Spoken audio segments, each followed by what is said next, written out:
نحمدہ و نصلی علی رسولہ الکریم اما بعد اعوذ باللہ من الشیطان الرجیم بسم اللہ الرحمن الرحیم رب اشرح لی صدری ویسر لی امری واحلل عقدۃ من لسانی یفقہوا قولی۔ السلام علیکم ورحمۃ اللہ وبرکاتہ۔ کیسے ہیں آپ سب؟ انشاءاللہ خیر و عافیت سے ہوں گے۔ اللہ تعالیٰ آپ سب کو اپنے حفظ و امان میں رکھے، آمین ثم آمین۔ 11واں پارہ سورہ یونس، آیت نمبر 31 to 35۔ لفظی ترجمہ: کل پوچھئے، من کون یرزقکم، تمہیں رزق دیتا ہے، من السماء آسمان سے، والارض اور زمین میں، امن یا کون یملک مالک ہے، سمع کانوں کا،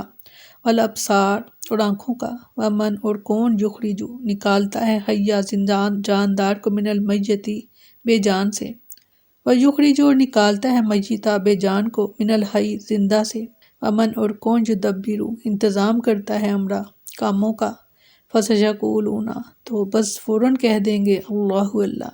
وقل تو کہہ دیجیے، افلا پس کیا نہیں تتقون تم ڈرتے، فذالکم اللہ بس یہی ہے اللہ، ربکم تمہارا پروردگار، حق و برحق، فماذا پھر کیا ہے، بعد الحق حق کے بعد، الا مگر ضلال سوائے گمراہی کے، فانا پس کدھر تصرفون تم پھرے جاتے ہو، کذالک اسی طرح حقت ثابت ہو کر رہی، کلمات و بات ربی کا آپ کے پروردگار کی، علی الذین ان لوگوں پر جو فسقوا نافرمان ہوئے، انہم کہ وہ لا یؤمنون نہیں ایمان لائیں گے۔ قل پوچھئے، حل کیا، شرکائکم تمہارے شریکوں میں، من یبدأ کوئی ہے کہ جو پہلی بار کرے خلقہ پیدائش، ثم پھر یعیدہ پھر اسے دوبارہ کرے، قل کہہ دیجئے، اللہ اللہ یبدأ پہلی بار پیدا کرتا ہے خلقہ، پھر ثم پھر یعیدہ اور پھر دوبارہ پیدا کرے گا، فانا پس کہاں تؤفکون تم بہکے جا رہے ہو۔ قل پوچھئے، حل کیا، من شرکائکم تمہارے شریکوں میں سے، من کوئی ہے جو یہدی راستہ دکھائے، الی الحق حق کی طرف، قل کہہ دیجئے، اللہ اللہ یہدی راستہ دکھاتا ہے، للحق کا حق کا، افمن کیا پس جو یہدی راستہ دکھائے، الی الحق حق کا، احق کو زیادہ حقدار ہے، ان یہ کہ یتبع کہ اس کی پیروی کی جائے، امن یا وہ جو لا یہدی نہیں راستہ پاتا، الا مگر ان یہ کہ یہدی کہ اسے راستہ دکھائے جائے، فما لکم بس کیا ہوا ہے تمہیں، کیفا کیسا، تحکمون تم انصاف کرتے ہو۔ فرمایا کہہ دیجئے، کون ہے جو تمہیں آسمان اور زمین سے رزق دیتا ہے، یا کون ہے جو کانوں اور آنکھوں کا مالک ہے، اور کون زندہ کو مردہ سے نکالتا ہے، مردہ کو زندہ سے نکالتا ہے، اور کون ہے جو ہر کام کی تدبیر کرتا ہے، تو ضرور کہیں گے کہ اللہ، تو کہہ دیجئے پھر کیا تم ڈرتے نہیں، سو وہ اللہ ہی تمہارا سچا رب ہے، پھر حق کے بعد گمراہی کے سوا کیا ہے، پھر کہاں پھیرے جاتے ہو۔ میدان محشر میں مشرکین کی حالت زار بیان کرنے کے بعد ان کے شرک کے خلاف دلائل اور براہین پیش کیے جا رہے ہیں، اور انہیں دعوت فکر اور نظر دی جا رہی ہے کہ جب تم اعتراف کرتے ہو کہ وہی ذات واحد سب کا روزی رساں ہے، اسی نے سننے اور دیکھنے کی صلاحیت دی ہے، وہی زندہ کو مردہ سے اور مردہ کو زندہ سے نکالتا ہے، یعنی پھل کو گٹھلی سے اور گٹھلی کو پھل سے، مومن کو کافر سے اور کافر کو مومن سے،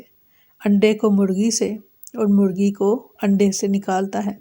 وہی سارے جہاں کا تنہا مدبر ہے، تو پھر تمہیں کیسے ڈر نہیں لگتا کہ اسے چھوڑ کر غیروں کی پرستش کرتے ہو۔ اگلی آیت میں فرمایا کہ جو اللہ سارے جہاں کا پالنے والا ہے، اور جو ان تمام امور کا فاعل حقیقی ہے جن کا اوپر ذکر ہوا ہے، وہی تمہارا معبود حقیقی ہے، اور حق و باطل کے درمیان کوئی تیسری راہ نہیں ہے، اس لیے اس کے علاوہ کوئی بھی معبود نہیں ہے، تو اے مشرکین تم توحید باری تعالیٰ کی راہ چھوڑ کر کیوں شرک کی راہ پر چلے جا رہے ہو۔ قل من یرزقکم من السماء والارض، یعنی کون ہے جو آسمان سے باران رحمت کو نازل فرماتا اور اس کے ذریعے سے اپنی قدرت اور مشیت کے ساتھ زمین کو پھاڑتا اور اس سے یہ چیزیں پیدا کرتا ہے۔ سورۃ انعام میں فرمایا وہی ہے جس نے آسمانوں سے پانی اتارا تو ہم نے اس کے ساتھ ہر چیز کی انگوری نکالی، پھر ہم نے اس سے سبز کھیتی نکالی جس میں سے ہم تہ بتہ چڑھے ہوئے دانے نکالتے ہیں، اور کھجور کے درختوں سے اس کے گھابے میں سے جھکے ہوئے خوشے ہیں، اور انگوروں اور زیتون اور انار کے باغات ملتے جلتے اور نہ ملنے جلنے والے، اس کے پھل کی طرف دیکھو، جب وہ پھل لائے اور اس کے پکنے کی طرف، بے شک اس میں ان لوگوں کے لیے یقیناً بہت سی نشانیاں ہیں جو ایمان لاتے ہیں۔ سبحان اللہ۔ من یملک السمع والابصار، یعنی وہی تو ہے جس نے تمہیں یہ قوت سماعت اور قوت بصارت عطا فرمائی، اور اگر وہ چاہے تو ان قوتوں کو سلب کر کے تمہیں ان سے محروم کر دے۔ فرمایا اسی طرح تیرے رب کی بات ان لوگوں پر سچی ہو گئی جنہوں نے نافرمانی کی کہ بے شک وہ ایمان نہیں لائیں گے۔ یعنی جس طرح یہ مشرکین نے تمام تر اعتراف کے باوجود اپنے شرک پر قائم ہیں اور اسے چھوڑنے کے لیے تیار نہیں، اسی طرح آپ کے رب کی یہ بات ثابت ہو گئی کہ یہ ایمان لانے والے نہیں ہیں، کیونکہ یہ غلط راستہ چھوڑ کر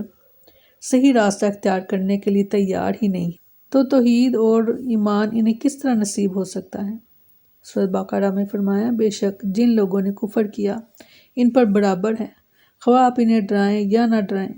وہ ایمان نہیں لائیں گے۔ سیدنا عمران بن حسین رضی اللہ عنہ بیان کرتے ہیں کہ ایک شخص نے عرض کی کہ یا رسول اللہ، کیا جنت کے لوگ جہنمیوں میں سے پہچانے جا چکے ہیں؟ نبی صلی اللہ علیہ وسلم نے فرمایا ہاں۔ اس نے کہا کہ پھر عمل کرنے والے عمل کیوں کرتے ہیں؟ آپ نے فرمایا ہر شخص اس کے واسطے عمل کرتا ہے جس کے واسطے وہ پیدا کیا گیا ہے یا جس کے لیے اسے سہولت دی گئی ہے۔ فرمایا کہہ دیجئے کیا تمہارے شریکوں میں سے کوئی ہے جو پیدائش کی ابتدا کرتا ہو پھر اسے دوبارہ بناتا ہو؟ کہہ دیجئے اللہ ہی پیدائش کی ابتدا کرتا ہے پھر اسے دوبارہ بناتا ہے، تو تم کہاں بہکائے جاتے ہو؟ مشرکین کے شرک کے کھوکھلے پن کو واضح کرنے کے لیے ان سے پوچھا جا رہا ہے کہ بتلاؤ جنہیں تم اللہ کا شریک گردانتے ہو، کیا انہوں نے اس کائنات کو پہلی مرتبہ پیدا کیا ہے یا دوبارہ اسے پیدا کرنے پر قادر ہیں؟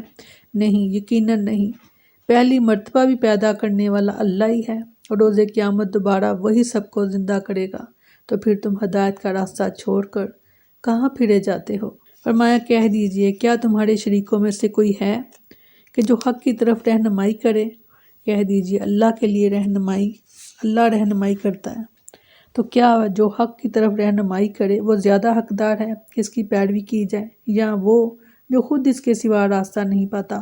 کہ اسے راستہ بتایا جائے؟ تو تمہیں کیا ہے، تم کیسے فیصلے کرتے ہو؟ ان مشرکین کے خلاف ایک اور حجت قائم کی جا رہی ہے کہ اے میرے نبی